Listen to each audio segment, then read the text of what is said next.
Good evening, everybody. It is a bumper pack show for today. We want all your questions and thoughts in about what is going on and what's happening. We've got Wrexham Tuesday night. We're going to be talking about the Bromley defeat and we'll be talking about the comings and goings. We are joined by Bruce. How are you, Bruce? I'm all right, mate. Thank you. Not too bad. I've calmed down a little bit since yesterday. Good stuff. Tom, just a little. Tom, nice to see you. How's everything on the South Coast? Very good, thanks. Like I don't live 30 minutes away. Mike as well. Everybody is down here. How are you, Mike? Living the dream, pal. How are you? Yeah, not too bad. And living in a far too spurious office, really. Elliot Jackson of the Grimsby Telegraph is joining us. Elliot, nice to see you. Thank you for joining us. No, thank you for having me on. I mean, we got quite a bit to get through, I guess. So if you do have any thoughts, get them in and have a quick chat and join us. All thoughts are welcome. And we'll go from there, really. So the Mariners went down to, I'm sorry, Tom, you're going to have to get the klaxon out. Tim Pop Bromley yesterday, bringing a whole 78 fans on the bus. I assume half of them were friends and family of the squad as well. Fatty Woodman, a little bit annoyed at Grimsby, but should the Grimsby fans be the ones that are furious, or is this just bedding in time for a new team as we've made a number of changes recently? Who would like to go first? Nobody.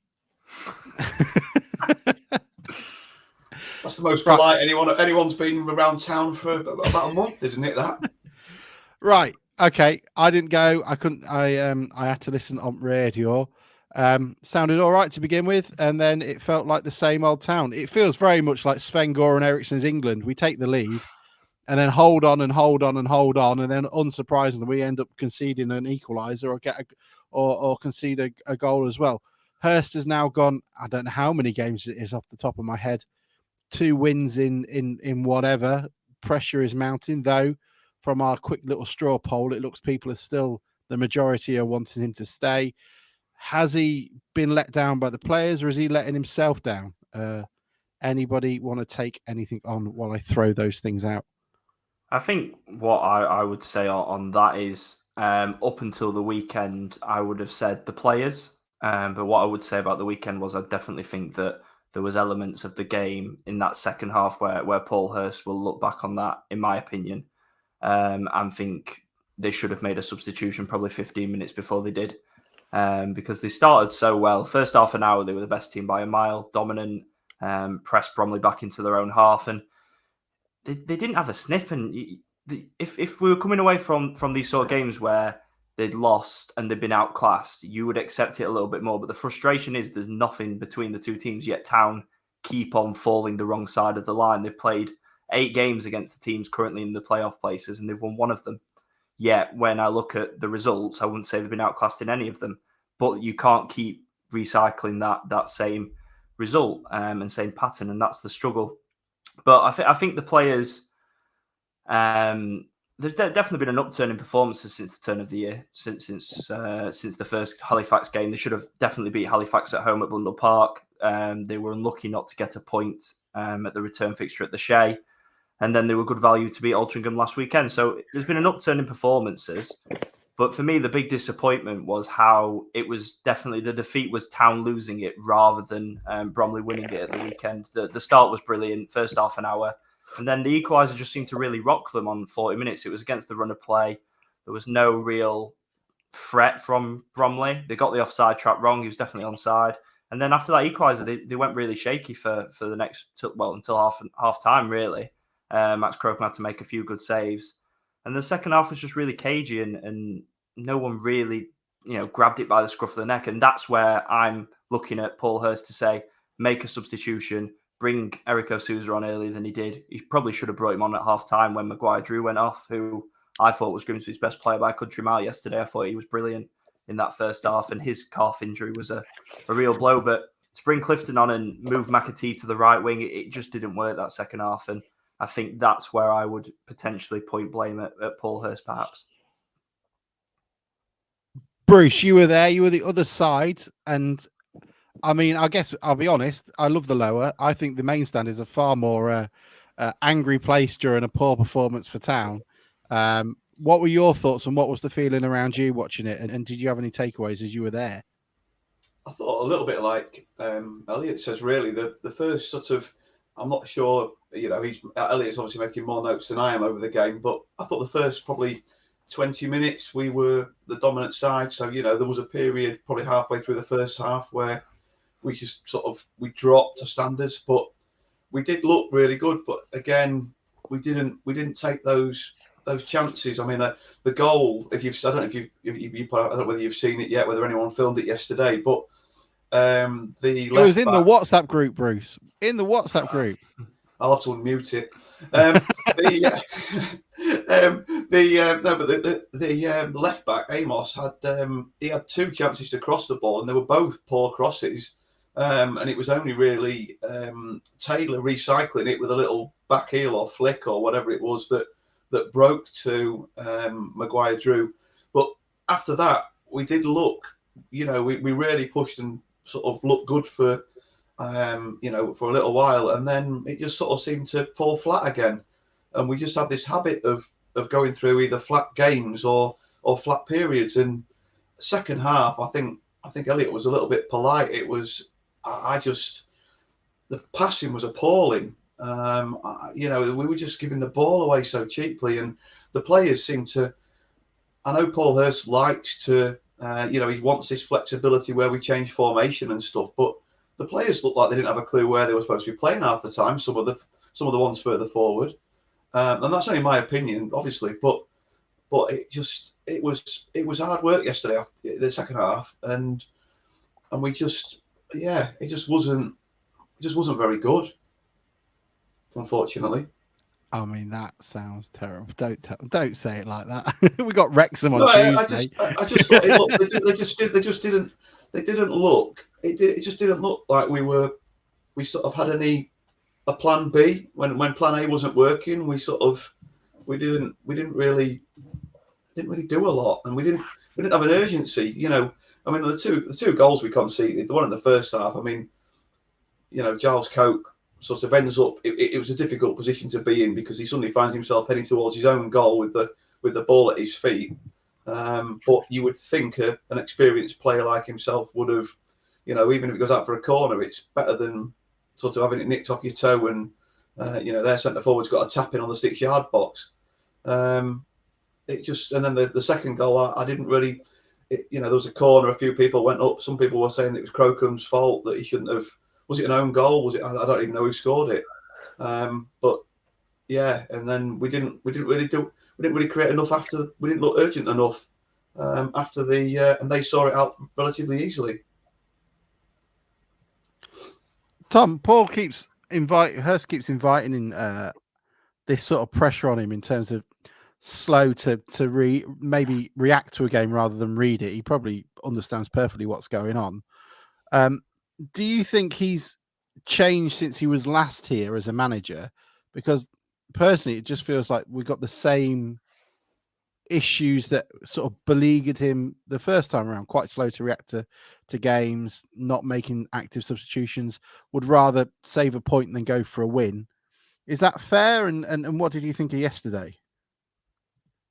Well, I think I would agree that, and I think we've been sort of fairly vocal on this, that he's always slow in terms of his substitutions, never seems to sort of change it earlier than 75 minutes. For me, like the main Hurst criticisms that were there the first time round are definitely still there this time, which are substitutions are always slow. There never seems to be a clear plan B, but I would argue that is quite a severe criticism of any manager, because it's always difficult to actually, especially if like you go 1-0 down, what is the plan B and how can that actually be clearly seen by people watching the game? I think is, unless you go like, okay, we're losing 1-0 and we're going to go from 4-4-2 to 4-4-3. I think it's very difficult to actually identify that. I mean, I think in sort of the last 30 years of watching Town, one of the few times where there's been a plan B and it stood out was probably Leicester at home in the League Cup in 97-98. And That is going back some. exactly, but that's what I'm saying. Like Yeah. for people to actually be able to pick out situations where there's been a clear plan B, and say that was the plan B, I think is quite difficult. And then set pieces, I've always been, and I've said this before on the pod, I've always been fairly disappointed with Hurst on set pieces, given that he came up as a manager through the lower levels of non-league where that's really important. I always thought he would bring a really strong set piece game to Town. And for me, that's never really truly played out. And, you know, from what we've seen so far this season, they would all be valid criticisms. It's an interesting one. We've got quite a few questions. We'll go through them, and we could bring Mike in as well to have a chat about it. James has an absolutely brilliant start, but we were exhausted second half and the subs were way too late. Clifton was on at half time, was the wrong substitution to make. That was in replacement of the injured Maguire Drew. He's injured, isn't he? Elliot, was that the he's got assessment? a calf injury. Yeah, we didn't. We could see after we were waiting for Paul Hurst to come out, and we could see he'd been in the shower and come out. He was clearly limping, and Paul said he's got a calf injury, probably a doubt for Tuesday. Well, definitely a doubt for Tuesday. That's a shame. And then Cy Hoder says, I think Paul Hurst brought Clifton on to give Smith a bit of help, as Bromley seemed to be targeting him especially. Is that a fair assessment, gents? I can see the thinking there. I hadn't really thought of it like that, but I do think Smith struggled yesterday, and I thought he was very good last week on debut, but he looked more like a centre-back playing at right-back yesterday compared to last week. Tommy Shaw comes in with some... Sorry. No, sorry, you're all right. Go on, you go. Yeah. I'm just reading.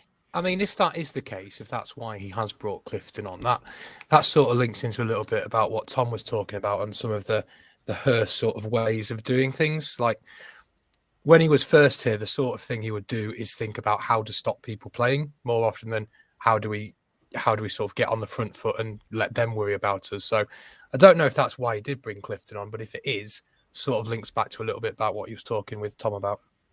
Were any of you surprised? Were any of you surprised that Clifton wasn't favoured for Coke? I initial expected election? him to come in. I thought that would be the only change. I thought it would be Clifton in for Coke. I was very surprised that Harry didn't start. I mean, it's maybe unfair of us to say, but I think maybe Coke has had his day. I think he almost performed above his expectations when he came in last season. He seems very much a yesterday sort of player now, and as we know how quickly people can decline when you just tip over the edge. Is he hampering the squad now rather than helping it? Because it seems to be a criticism thrown at him. He looked tired at the end of the game. He looked last sort of 5 minutes. There was an incident where he had to track back with a guy on their right hand side, and he just looked tired. Which maybe he shouldn't have been out there. Maybe he should have played for an hour and then gone off, or whatever. But I think the reason that he played him was that a lot of people were saying he had one of his best games of the season last week, and Paul's maybe going down the route, the old route of not changing it too much if you can help it. Because I think Sousa's been carrying an injury, hasn't he, Elliot, as well, and that's why. Yeah, he had a little bit of a niggle with his hamstrings, but he was fine. He was fit. I don't think that's why he wasn't picked. I think that was a selection choice rather than injury. But he has had some niggles with his hamstring. That is correct. Yeah. I think going back to Tom's point, Alex, as well about set pieces. Was it Tom was talking about set pieces, wasn't he? That we at the start of this season, I thought we were quite imaginative with set pieces when we had Alex. When he was firing on all cylinders, we were, there were 2 or 3 occasions where we tried different things, and once or twice it came off, once or twice it nearly came off, but we had McAtee all over the pitch yesterday taking set pieces, and in the end he ended up playing sort of, was he wide right, Elliot? Would you say sort of right midfield? He was sort of playing right central midfield. So rather than playing 4-2-3-1 with Coke and Fox and him sort of as a number 10, it was very much a flat 3. And then second half when Maguire Drew went off, he then had to go to the right wing, and it was Clifton playing that right central midfield role, and it didn't suit him. It just disbalanced the whole team. Having you know, he's our best player. He's our talisman. When he plays well, the team plays well. Get him, you know, him and Taylor have got a decent, you know, they've got a decent pairing, and when they play together up front, I think we get our best results. And to take your best player just because, you know, it's like the old England debate, isn't it? You know, Gerrard and Lampard in the middle, and, you know, you end up playing Gerrard, one of the best players in his generation, on the right-hand side or whatever, because it accommodates the other players. And we need McAtee up the top of the pitch where he can do the damage. And yesterday he was taking set pieces on the halfway line, you know, lumping it into the box. Is that when Maguire-Drew's gone off, is that the best option that we've got from there? You need him in the area where he can do stuff and, you know, a little bit of magic. And there was some baffling stuff. Is that England? You know, when Harry Kane was taking corners for England, is that the Denier? Is that the Nadir now of sort of McAtee taking these set pieces? It is a bit odd. I mean, is he the best? You know, like you say, Harry Kane for England. Is he the best? You know, are there 9 other outfield players that are, you know, not up to scratch that can swing a? That was good, quick maths for me. That you know, that can swing a ball into the box. And I think you could probably argue that at England's level, but maybe at our level, the quality of ball that's required from those rare occasions where you get to loft one in the box, it ain't perhaps available. So putting someone like McAtee, who you know is going to consistently knock a ball into the right area, is perhaps a gamble that Hurst is willing to take. And I'm not sure. If you're knocking a ball in from the halfway line, the likelihood is that someone's going to have to get a head on it first. And I don't really see McAtee as a player who's going to get up there and get a head on it. So it is that like a terrible decision from that position on the field? I'm not sure. I mean, I guess you go back to that England thing, though, isn't it? When you talk about Harry Kane, probably in the statistical sense, was probably the right decision to make. I guess it's the perception of what it gives you. Not to mention, he did have a cracking deliverer of a ball in Max Wright on the bench all through the second half. We saw the sort of cross he can put in last week. Sorry for interrupting, Mike. No, I was going to say there's 2 points there. I mean, firstly, in a team of 11 players of professional footballers, you'd hope there's more than one player that is capable of putting a ball in a decent area. And if there isn't, there may be something bigger to worry about. But secondly, if you're putting something into the box, the sorts of players you wanting in there are instinctive finishers, and McAtee is our best finisher. I don't think anybody would dispute that. So where do you want him? You want him in the box trying to put something away. And if he's on the halfway line clipping a ball in, you know, which is, you know, it's a relatively inaccurate ball from the halfway line. It's a bit hit and miss, isn't it? So I think anybody could put that in, get him in the box and get him on the end of it. I think it just showed again the importance of Maguire-Drew, because his set pieces in the first half again were brilliant and they looked dangerous from them. There was a few that Pearson and certainly Waterfall got his head on in the first half. And it was just such a loss, him going off. He was completely running the game. And it was his best game to date for Grimsby. He's got 3 and 3 now. And I genuinely think that was the turning point in the match. You just reminded me talking about the set pieces, actually, Elliot, as well. Or not, well, you know, the general chat we're having. Luke Wood, and it goes back to Tom's point about, you know, trying to win a header. Luke Waterfall must have won half a dozen headers from set pieces into the box yesterday. And we got nothing from any of them. He put a couple of headers wide. You know, we got a couple back across goal or whatever, but he won nearly every challenge that he went up for. And we didn't really make enough of that. It's a really worrying sign then. Is in terms of where we go from here. Is there anything else actually before we do that? Is there anything else anybody wants to draw from yesterday's game, something that maybe not has gone noticed? Why do you think he was so slow to change? Rico Souza and Max Wright are on the bench there. Why has he opted for Clifton rather than two wingers who can play in that spot that can kind of replicate what Maguire-Drew does? I asked him outright, you know, what do you think in hindsight that you made the changes too late? And he said no. He said that he felt that Grimsby were coming back on top of the game, sort of around the 65th, 70th minute period, and he thought that there was no need to change it at that point because they were coming back into the game and having chances. And then he also said that when he did make the changes, Sousa was about the 80th minute and they scored 83, so just before the winner. And then Max Wright after, he said they didn't really make an impact when they came on. Yeah, I just don't agree. I can see his point of view, but I just don't agree. The sub should have come 60, 65. I think there is something in that they scored the winner in the 83rd minute and it was an own goal. Like I think you have to give some sort of acknowledgement there that okay, we didn't go on to win the game, but on another day, you don't score an own goal in the 83rd minute. You know, an own goal is always like a stroke of bad luck at the best of times.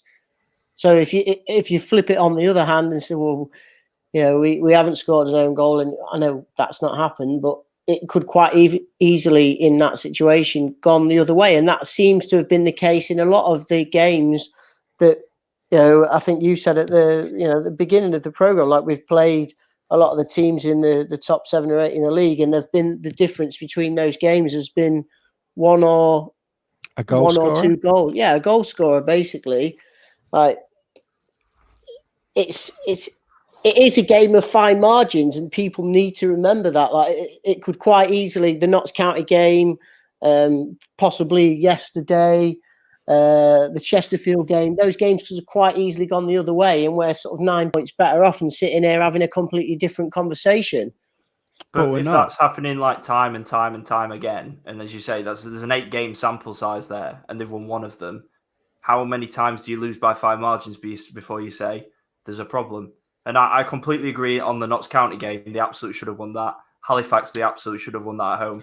Yesterday, whether the own goal goes in or not, even if it had finished 1-1, that for me is 2 points drop because they just weren't proactive in that second half. You can't dominate for half an hour in the way they did and lose that game of football, or even just like that. They just let the second half just drift rather than taking it by the scruff of the neck. Bromley weren't brilliant. They were beatable, whereas Chesterfield, you've got to respect them a bit more. They are a very good team. Notts County was a complete smash and grab. That's just, it happens. You're going to get one of those a season. But yesterday in isolation was the first one where I'm going, that was self-inflicted rather than a bit of bad luck. Because I completely agree with you on the other results. There's bad luck there.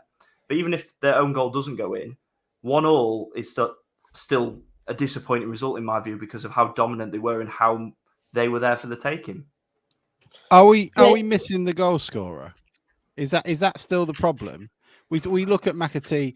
We've brought in Tristan Abraham, and maybe I'm putting too much on the number 9 jersey, but he's been given that number which would to me symbolise he's your main man up front, and he was played on the left wing. And to be honest, the reports coming in from people that had him at previous clubs, he isn't amazing. And yesterday's game, which is very harsh to criticise it to review him on, he wasn't incredible either. Bruce, you had your hand up. Can you answer that as well?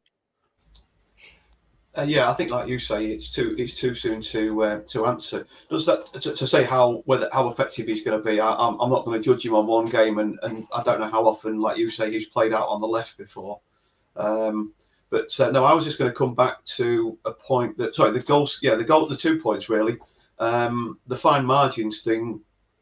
I was just thinking while Tom and Elliot were talking, you know, we've conceded goals in the 2 in the 88th, 89th, 90th minute that have cost us, and then yesterday again it was the 85th minute. And these fine margins, because we've not been scoring or creating enough chances, these are costing us all the points, not just 2 points. You know, they're taking. We're not scoring 2 goals when we're dominating games. You know, we're not 2 up in the first half. Yesterday when we're on top for half an hour, and then these chances that you give away in that one. As one of the lads said, that was almost their first real chance yesterday, and it's and it's like we've dominated for half an hour and we're at 1-1 at half time.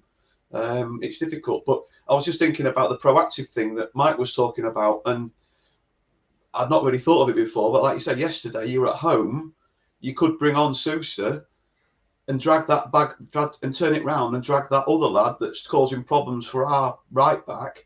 I think left back, right back, whatever, our right back. Get him so his winger's got to come back and help him a bit more, and take the pressure that way, rather than thinking a bit more defensively and bringing on Clifton to help out our right back. You could do that, but did we not just say prior to that Sousa's carrying a bit of a knock? It's not. think That Elliot's wasn't really why was fit, he didn't didn't he? play. That's not why he didn't play. In my You've got opinion. Max right, I'm though, not haven't you, as aware well? of that. You Yeah, have, exactly. but what There's I'm enough saying players is like there. the argument to bring in Sousa on in that situation is okay. You could bring Sousa on, but if he's carrying a bit of a knock, he's potentially a risk for being able to track back and cover that position that he's then attacked, isn't he? And so by bringing Clifton on, you're at a time when you're drawing in the game and still have a chance of winning it. You're perhaps giving yourself a more guaranteed solid foundation to go on and win the game yourselves than opening yourselves up to a situation where you've got a fully fit right or left back, whichever side he was going to bring Sousa on to, against someone who's not fully fit. And when it comes down to maybe an out-and-out sprint, is Sousa going to win that battle? You don't know. And maybe Hurst didn't have that belief in knowing Sousa on a day-to-day basis. Maybe he didn't have that belief that he was going to win that battle tracking back on the day. I mean, but if he's on the bench, he should be able to play 45 minutes. And if he can't, then he shouldn't be on the bench, because you never know what's going to happen. You've only got 5 subs, so you need a team of players on the bench that can play. And at half time, you're taking off a attack-minded winger and putting on a more defensively minded somebody on the right. So you're not even going like for like. Yeah, you're not going like for like. You're bringing a more defensive option on. It's not saying you have to go more attacking, but he's gone more defensive. Yeah, yes, but it also has to be acknowledged that 1-1. Clifton has played that position for us several times this season and done well.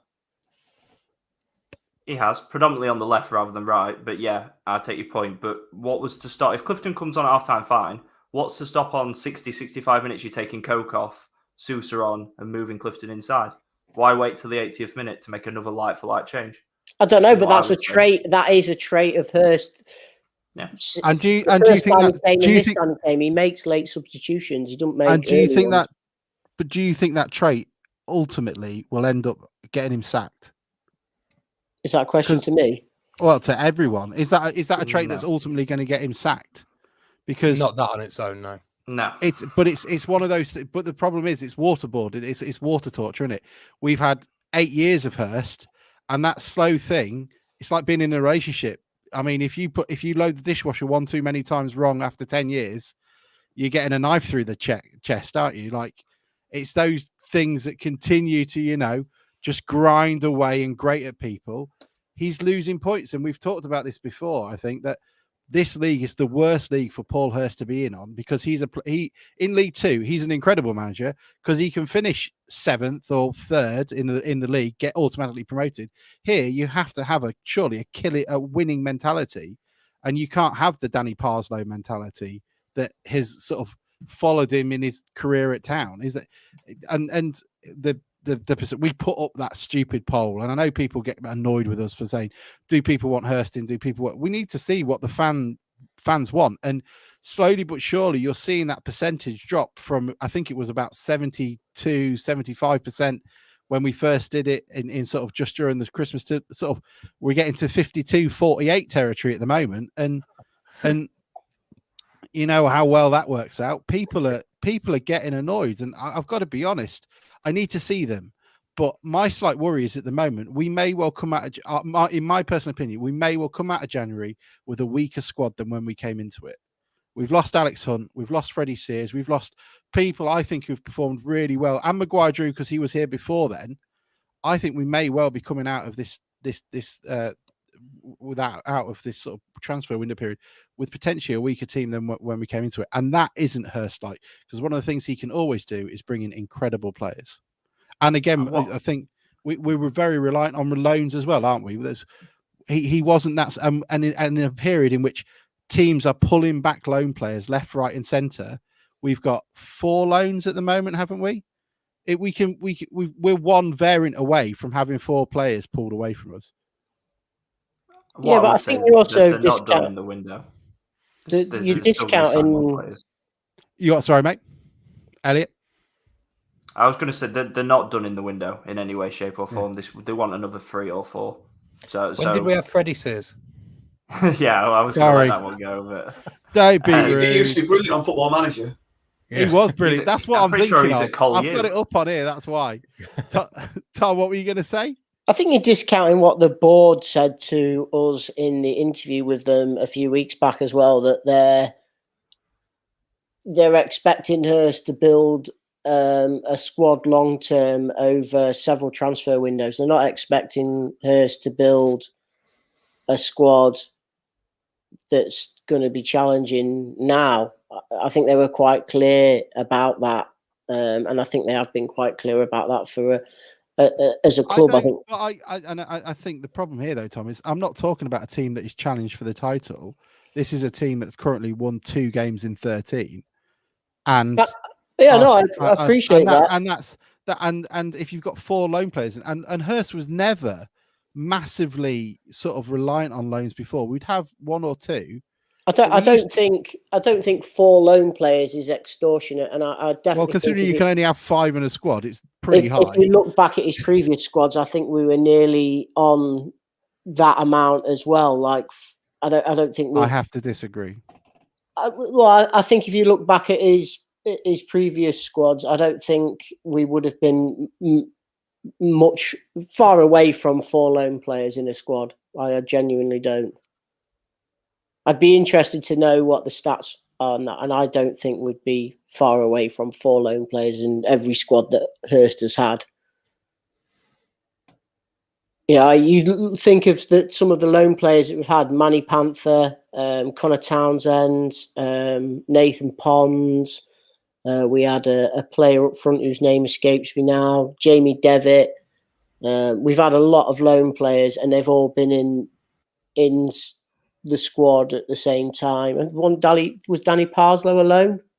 I think we're getting off the thing now. You're just naming loan players over a 7-year period. I know, but what I'm saying is there are a lot of loan players to be named out there, and if you put them in their individual squads, we'd probably have had in the previous squads 4 loan players at a time. I've got to disagree. Nielsen, Hannah, and Pond in the same squad, didn't we? At the same time. Let's fucking hell, lads. That is my thing. I think, yeah, okay, loan players are a risk. But the point I was trying to make by sort of paraphrasing the current board is that if you look at some of the signings that Hurst has made, they are long-term signings, and the loan players are there to try and fill gaps while he builds a bigger squad. It's not the loan signings aren't like, okay, we're going to make a title winning team or a promotion winning team by signing 3 or 4 loan signings. Those loan signings are there to help us this season, and they might turn into a permanent signing long term.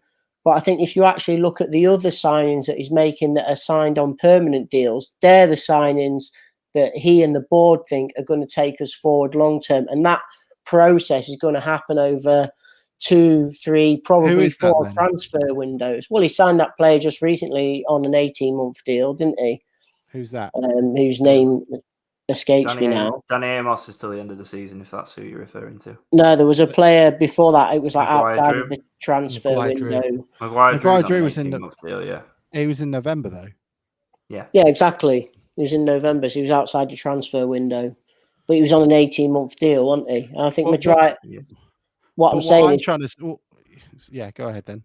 Well, I think players like that we're signing on 18-month deals are the players that Hurst is looking to build a squad that's, if we don't get promoted this season, are certainly going to challenge long-term rather than, Amos or Smith or whatever we've signed on a 6-month deal. They're there to plug the gaps that we have in the current squad. And if they do well, maybe they'll become permanent signings. But the actual nucleus of the squad is being formed elsewhere. Another team. I think Tom's what Tom says is right. And I think the board want that, as Tom said, that they've stated that they see this as a process. I think where the problems are going to come is in another 2 or 3 weeks, if we've lost another 2 or 3 games, it's going to get very hard for them to that you know. It must be putting this must be putting them into a position that they don't really want to be in. That we are trying to build something over several, over several transfer windows and over a season or two to get us, to where we want to be. But there's a breaking point and a tipping point, like you say, with what the fans feel and what the results are saying. And if there isn't an improvement in those results, it's going to get mighty difficult for them to retain him. It has to. And I'm not saying I hope that happens. I hope that he stays, and I hope it works, and everything turns out rosy. But we keep saying it, don't we? There's a big couple of weeks coming, and that result last week looked like we were sort of turned the corner. And we've got a really tough game on Tuesday. Then obviously we're back at home Saturday. Every game gets bigger, and the pressure mounts on Paul and the players. From what I can see, I will move on from this as well. From what I can see from Cod Almighty's incredible contract log, which is well worth keeping up on because it's the resource we need. There are 5 players still contracted till after the season, and one of them is Sam Russell. So if we are having longer tick players, let's hope he finds them soon, because we've got 5 so far for next season, if that's the case. Look, I want to get through some of these questions because they're coming in thick and fast. I wanted to go, but oh my God, my dad's is so far back. There we go. My old man never messages in. If we don't take the chance, he will get pained. We seem to go missing after about 35 minutes. It was another game we lost more than teams, but Hurst has never had a plan B. Thanks, Dad. Someone's on the sauce. And then we've got, let's go. I'm sorry if we've missed yours. I'm really sorry. We'll go back. Dean Henderson coming under Hurst, never got played. Well, he did get played eventually. I think he played 1 game under Hurst before he left for Shrewsbury. Yeah, Stevenage, wasn't it? That was under Hurst. And Dean Henderson got so pissed off with the players that he tried to do a Sean Pearson and run through 5 or 6 players at one point. Pettit said January would be players that would be in. That's Hurst has followed that up with 4 short-term deals. Ollie Hodson has said Andy Monkhouse was in Millfields last night. So that's the heading sorted. Grant says there isn't a transfer window. Yeah, I know, Grant, but we still need to wait for the other players. Then they can start moving them around, and then we can have them as well. It ain't Championship Manager. We can't just go contracts expiring and go to Colombia. Lugger says Ollie Palmer loan. I mean, we can, if you can get him. I think he's going up north somewhere. And then Holly Hodson says, can we stick Pearson on the wing? I mean, that gets my vote because there's no one that's been a better attacking dribbler this season so far than Sean Pearson. Agreed. Tom Paul Hurst is bringing in loans when needed. Long term, he's waiting for those players who want to come to Grimsby. Let's hope he can find some because, as we said, we've got 5 so far. It was Begnut that gave Henderson first time, said Anthony Halligan. Thank you, guys. Thank you for coming back to us. I'm going to get rid of all these. Look, okay, let's say, so we've got quite a nice run of fixtures after Wrexham. I don't think we're getting anything there. We've got what? There's the first game they've been allowed in since I don't know when. So the racecourse, I imagine, will be sold out. A team that have got their tails up. I mean, it's certainly the game in which Town would probably win 2-0. But I can't see them getting anything. But after that, it's a relatively kind set of fixtures, is it not? We've got Wealdstone, maybe Notts County away isn't amazing, but Kingsley and Aldershot, Southend, Dover. There's a glut of games there where he needs to change it. I guess he'll be given that time. Are we all in agreement that that's going to be the case? Nothing's going to happen imminently. I would be really shocked if anything happened imminently. I think he'll be here till the end of the season at the very least. I guess there's no good time to sack a manager, is there? There's no great time to sack a manager and get rid of them, is there? No. And that's what we're saying, isn't it? That they don't want to sack him, but if this form continues for the rest of the season, it's going to be mighty difficult not to. Hopefully we turn it around, like you say, with the results coming up. We get a couple of players in, I've seen enough from this squad to suggest that we can still make the playoffs. And once you get in the playoffs, anything can happen. We just need to start taking our chances and not conceding goals at stupid times. Exactly. And what did under Fenty, what did having whatever it was, And name, 20, can't 20 use that name. 20 He'll managers, appear. what did 20 managers in 20 seasons bring us, or whatever it was? It didn't bring us any consistency. It brought us a complete turnaround of a squad every time a new manager came in. It didn't bring any progress forward. Surely there's got to be a point where you've got to say, okay, this isn't going great at the minute, and it isn't. I think anybody who's a football fan can see that at the moment we're in a bit of a bad run, but ultimately constantly changing managers hasn't brought us any success either. So maybe we need to actually give someone, and the last person we did give a bit of time to was Paul Hurst, and he got us promoted. Like, surely we need to maybe give someone a bit of time, build a team that they think they can work with and get promotion. And we're all clearly forgetting where we've come from in the last 12 months, which was we were the team that was rock bottom of the Football League and absolutely dross, and he's had to change that squad twice over. I mean, let's not labour that, because you're quite a strong proponent of that. I guess my retort would that be, well, Fulham were dross last season and now they're scoring 15 goals a game. So I mean, and Norwich will be the same next year, I imagine, and doing exactly the same thing too. But I guess the other question for you, Tom, then is, because that's your strong held belief. When is the right time? What would there be any situation if we continued this run of form and we lost out of the next 13 games, we won 2, we would be just above the relegation zone. When would be for you? When would be the right time? And how much? And if not, and also the second question to that is, how much time do you give? Is Hurst allowed another? Is he allowed to replicate that 6-7 year period it took to get us out of this league? Well, I think my first counterpoint to your original point there is Fulham came down from the Premier League and have had a massive wedge of a parachute payment, so they're able to keep their best players. Haven't we got a parachute payment, Tom? I mean, it's all you know. But it's relative in the sense that it is all relative. We weren't able to keep, for example, Jay Matete, who was one of our best players last season, because I don't think we could have offered him the wages that would have made him turn his head to drop down to the National League, whereas Fulham, with their parachute payments from the Premier League, are quite capable of offering wages to someone who was playing in the Premier League to say, come down to the Championship for a year, because the difference in wages is I'm so sorry, vast. Tom. It's all relative. We could Jay Matete is not the right one, but if there was a player we wanted to keep, that we could have offered that same amount of money,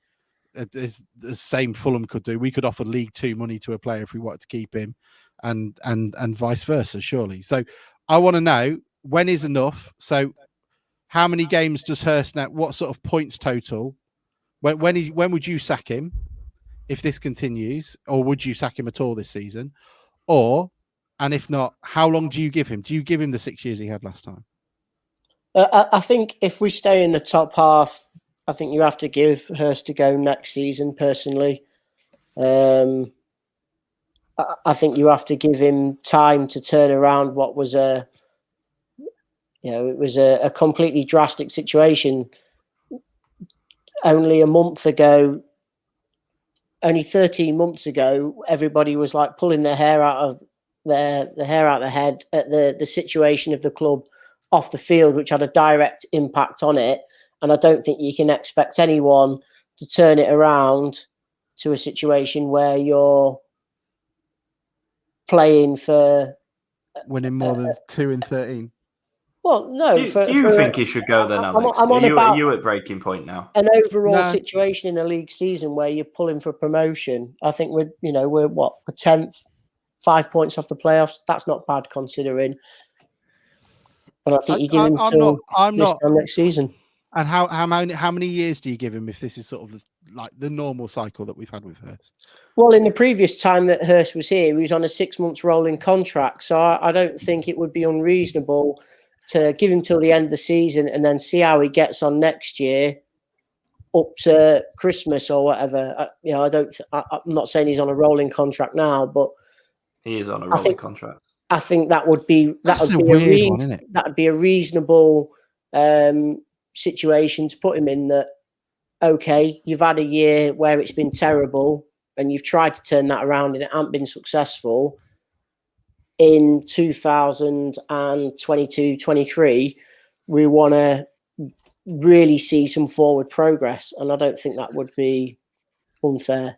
I think it'd be really unfair to blame him. I personally think it's really unfair, no matter what happens this year, to blame him wholeheartedly for this situation, because it's not his doing, and it's very difficult to turn around a team at this level in the space of what is basically one transfer window. I think there's two points. I generally agree with Tom, but I think there's 2 points where it makes sense to sack him. That is 6 weeks before the end of the season, 6 weeks or so, or into next season, because you're either making a decision that his time's come to an end, so we'll give somebody else a pre-season, or you're committing to him to have a pre-season and a transfer window. I think there's a couple of interesting points with the whole argument around Hurst. And one thing I'd point out is being unhappy with results and maybe a little bit of tactical naivety and thinking that Paul Hurst still has some time in the bank is not a mutually exclusive viewpoint. You can have both of those opinions, which I happen to have. Completely agree on that. And I form that on sort of three reasons. The first one is we were relegated from the Football League, rock bottom, terrible team. Yeah, there's been a degree of stabilisation, bringing in an entire new squad, and stabilising where we are, which arguably he's doing.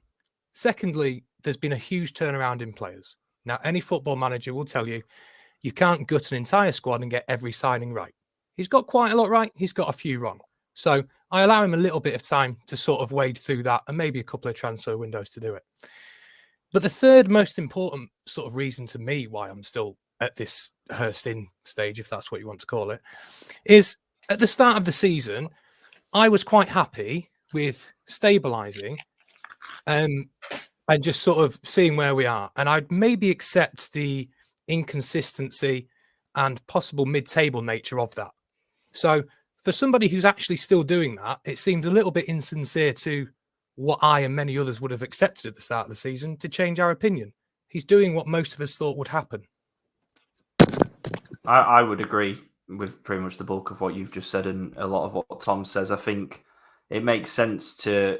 I don't understand why we're really saying, oh, we're going to give him 6 years, because I think football, it rolls. You review as you go. You can't say, I agree with you either sack him 6 weeks before the end and give him pre-season, or you give him next season totally. There's no point saying we're going to give him 3 years, because football changes. They could. No, we were literally just discussing like how long do you give the manager in terms of his previous track record, where we go along the same conversation. You asked me earlier if I was Hurst in or Hurst out. I think he should stay. I think we're in a weird period though. My aim this season was with the playoffs, and I think if we don't make the playoffs, considering the top 15 or so go up nowadays, that something needs to be reviewed. I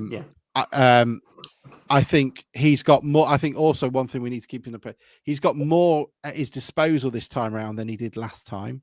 I know he's got harder challenges in terms of Chesterfield and Wrexham and Stockport, who have made this league ridiculous. And I don't think any of us expected this run of form either, both at the beginning of the season when we were incredible to now when we are probably one of the worst formed teams in the league. I think he should have the season. I think 15th is the red line. If we drop below 15th in the league, then he has to go then, because if that would indicate we're on the same run of form that we are now, and relegation sounds ridiculous, but at 15th, it's not a possibility. I think he should have till the season as long as he stays above that. I would agree. I think that's fair. Sorry, Alex. If you sack him now, you've written off the season anyway. So you may as well see where it goes. Even I don't think that's true. There's a lot of football left to play. We're not even halfway. We're about at the halfway point. There's still this. Look at Stockport and Challoner, I guess. So I don't think that's true, but I would agree with what Alex was saying.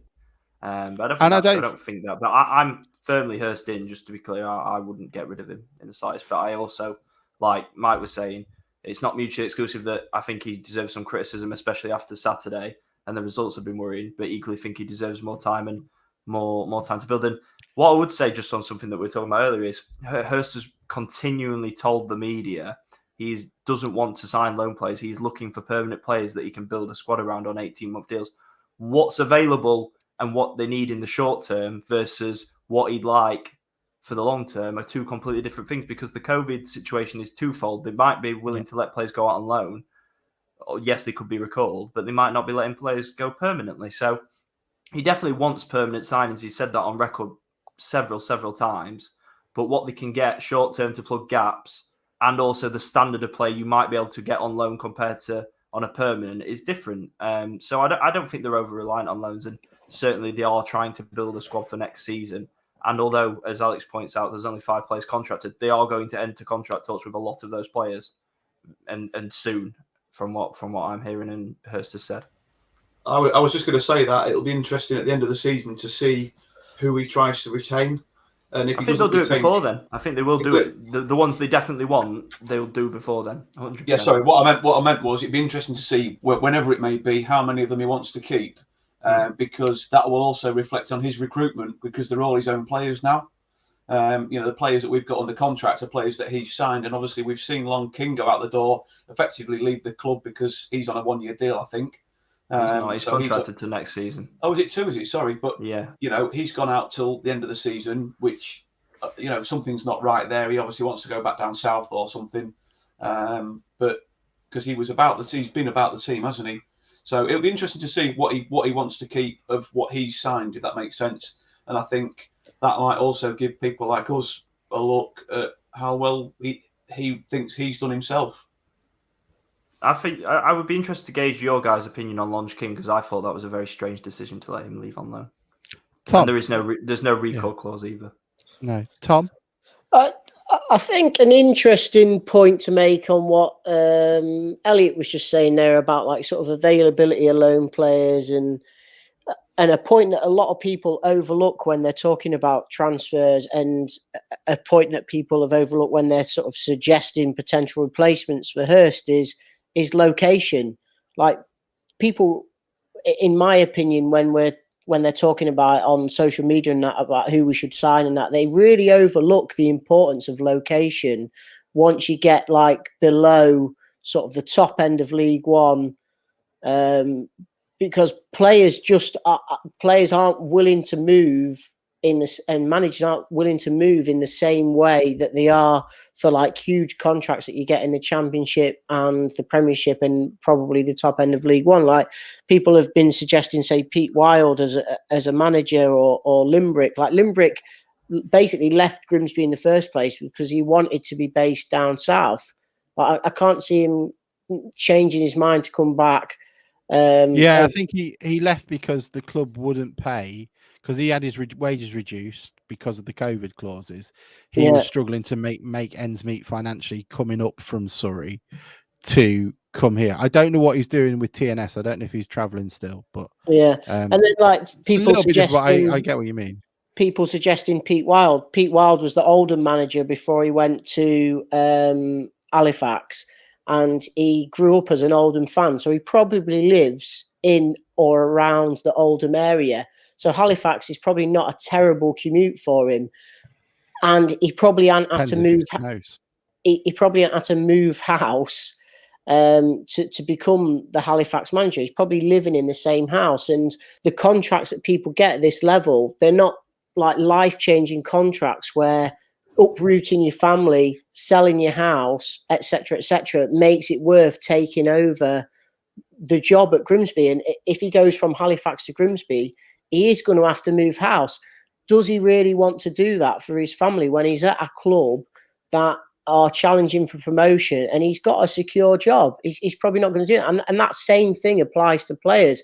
And in a market where loan players are hard to come by because of the COVID situation, it does make the transfer market a lot more difficult for Paul Hurst, because he's not necessarily going to be able to bring in players who would normally come or would think about coming, because they don't necessarily want to give up the contract that they have on the house where they're living, or a mortgage or whatever it is. I guess that works. I guess that works both ways. I've done bits with Woking, and the conversations they would have there is it's also quite hard to attract some players because they look at, I'm not paying 1,300 quid. They find a guy in Manchester or Sheffield or whatever, and then they go, well, I'm not coming down to live in Woking where it's £1,300, 1,300 a month's rent.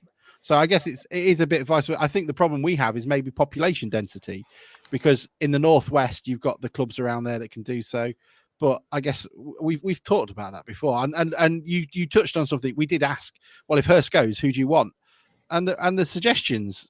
I mean, whoever, if you suggested Steve Evans, I know we're in a nice area, and I was moaning yesterday. If you suggested Steve Evans, stop watching the podcast. Just stop now. This isn't for you. This isn't anywhere near you. This isn't. You've got a screw loose. Seek medical attention.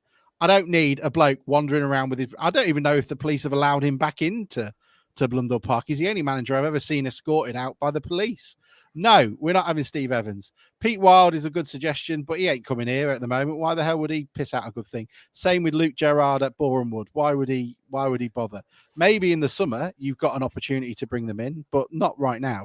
You've got nobody. You're looking at and I don't know. And that's one of the things why I'd keep Hurst. We have been done over far too many times by a flashy manager with a big name who could not give two fucks about this club, whether it be Mike Newell in the pub, whether it be Ian Holloway off his fucking rocker.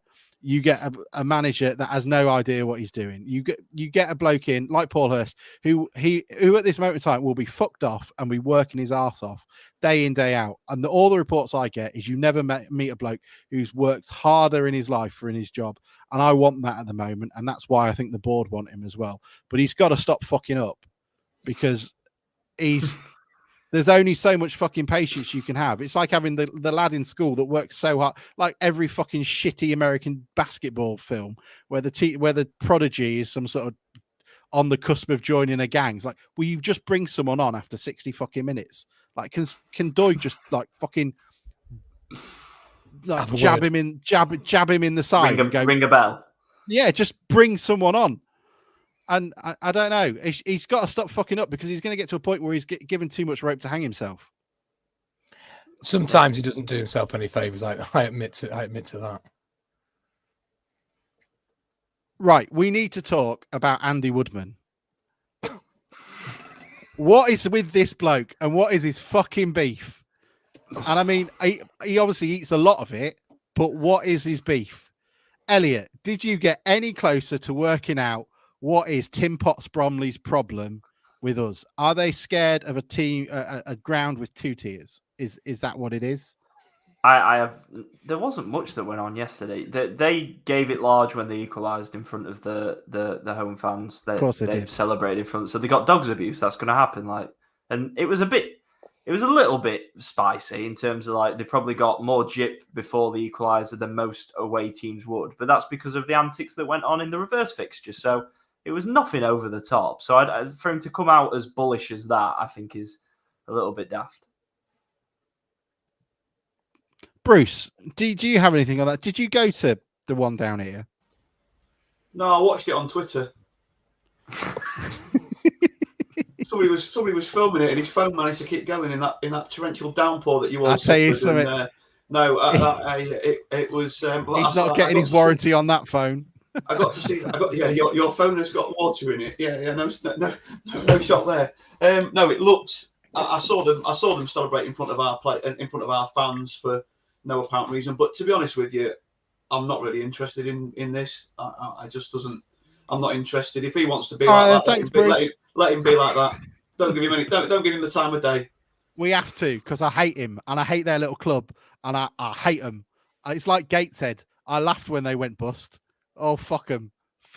I can't wait for that little leisure centre to get shut down. Fuck them. How can he? And it's even worse that we allowed him. We let him just take the piss. And Tom, we don't want to talk about it again, but not managing shithousery. What's going on? What do we do? What is it with it? It's not just Hurst. It's with every other manager we've had. Why are we so nice as a team? Or are we not? Elliot, you're more of an independent and an objective view. Are we too nice as a team from what you've seen?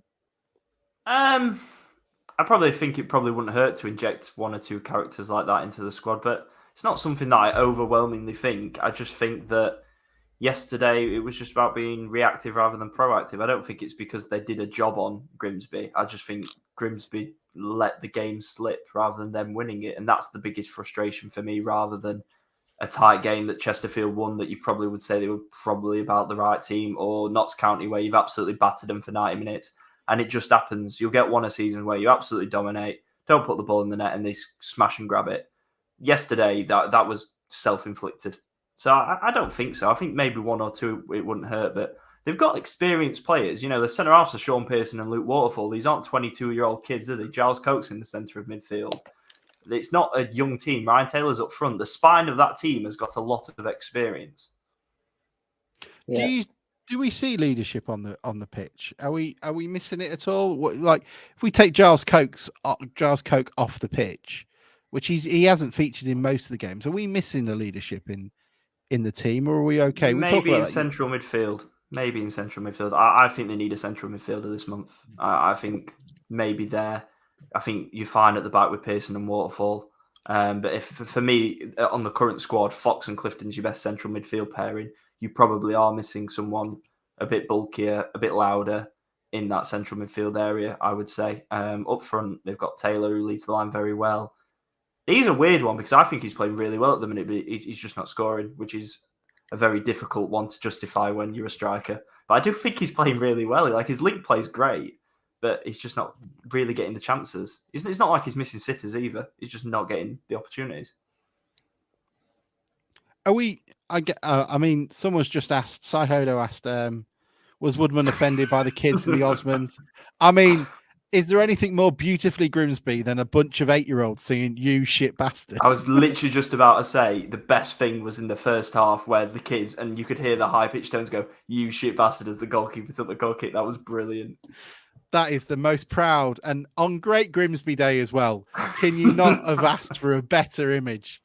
I am so proud of them, and it's nice to know this football club is going to be safe hands after I've departed this world. I like to think they were rehearsing it at home all week. It is difficult sometimes though when you've got younger kids, isn't it? And you're trying to you get halfway through a song and you hit the swear word, and it's like, what do you say there? And what's a black mamba, daddy? You know what I mean? It's like what fucking songs are you singing? You need to catch up with the old ones, mate. What do you think the town goes steaming? What do you think the town goes steaming in on? I just assume their own vigor. What have you been singing all these years? Come on, what does the town go steaming in on? In that number. It's in that number, isn't it? Not when I was growing up. I mean, that says more about your childhood than it does mine. Yeah, quite possibly. Ollie Hodson said, would Burgess not fit in there? I assume he means midfield. How have the new guys started? I mean, we're running out of time, I guess, but how have the new guys come into it, and what we've made of Amos and Burgess and Abraham and the other one, I can't remember his name, is Smith. Yeah. I thought Smith and Amos played very well last week, and I thought they struggled yesterday. I thought Altrincham got good wingers, to be fair, so I don't think it's just down to the fact that Altrincham are a worse team than Bromley, but I thought Smith and Amos struggled yesterday, particularly Smith. Burgess has played about 15 minutes. He didn't come off the bench yesterday, so we've only seen him for about 10 minutes. And I thought Abrams did all right on the left wing. I thought in the first half he looked lively. I tell you what, you wouldn't want to go in for a shoulder barge with him because he was sending people left, right and centre. And I'd be intrigued to see him play up front potentially when we've got a free game week. I would expect that I think Abrams will start up front either, probably not at Wrexham, but against Wealdstone, if not, because I'm not sure Taylor can do 3 games in a week at the intensity that he plays at normally. It felt like he was a faster version of Taylor. That when he's I think coming, he's got more athleticism than that, and probably Taylor's got a bit more subtlety in his touch and his link-up play. Yeah, but it's nice to have someone with a bit of battering ram. Yeah, a bit more of a battering ram, I would say. Abraham's Rose. Taylor's a bit more. I really like Taylor technical. this year. Really like Taylor, and I like watching Taylor and McAtee. And McAtee also seems to have developed a relationship with on the pitch with Maguire Drew as well.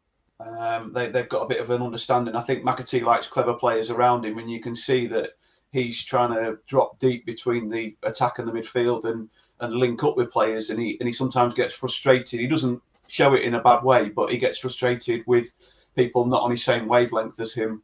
And I think, the more clever players we can get up there. I think Taylor, a lot of the time we put balls into him at neck high and he drops it or he controls it first time and he very rarely gives it away. He's been a real plus this season. Yeah, definitely. I would agree with all that. Right, really quick one. Wrexham on Tuesday night. One of the toughest games we'll have all season, I'd imagine. Are we coming away with anything from that? What can we expect? Has anybody got any thoughts on them? I haven't seen much of Wrexham. When they came to London Park, they weren't as impressive as we'd imagined, but they seem to be picking up a pace now. Anyone got thoughts on the game coming up?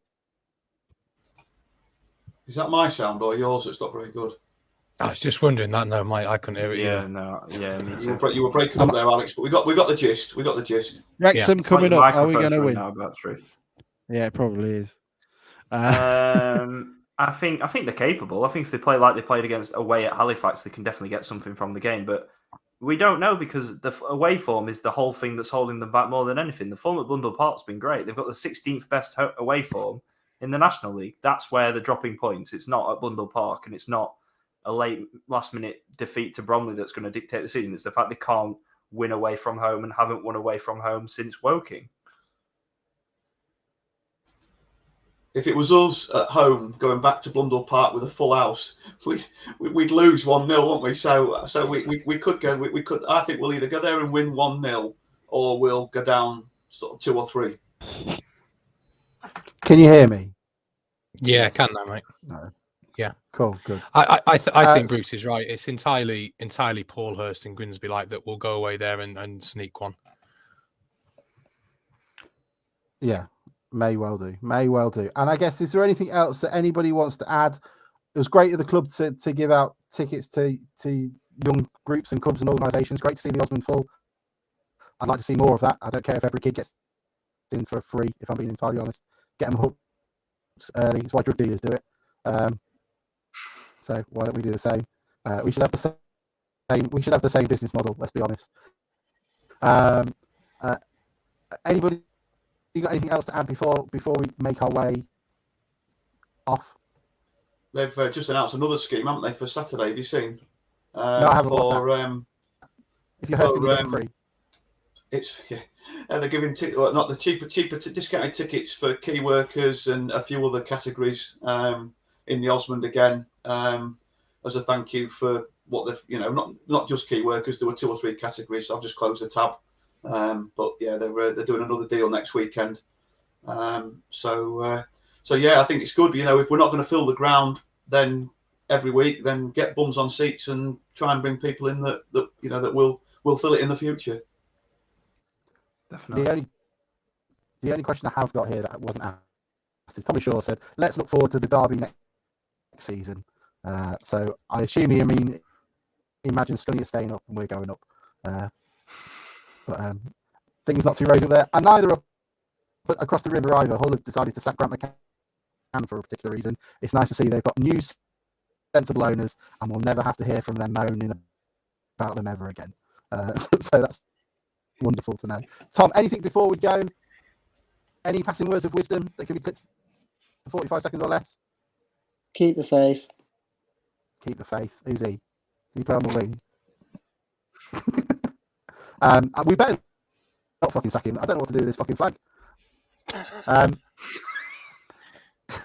You got a receipt? I'll have to sell it to fucking Spenningmore Town or wherever he goes to afterwards. Yeah, great. I mean, thank you all so much for your questions. Sorry we didn't get through them all. There was so many today. It's really appreciated. If anybody's got anything else to add, please do feel free to. Unfortunately, we had one of the people that said we weren't very positive. I offered him to come on and he didn't come back to us, which was a bit shame. But if you've got a different opinion, come back to us, join us, we'll have a chat. But thank you all so much. Bruce, anything else do you want to add before we go? Because I'm proper pulling this out. No, I think we need to finish, mate. Your sound's appalling. No, Rude. No, come on. We're going to win 1-0, but we'll see. I've got problems. Is it really that bad. Someone was saying I was really quiet last Yeah. week. Yeah, let's Yeah, wrap yeah. it up. I think we need to wrap it up. Bye. Bye. Bye. See ya. Right.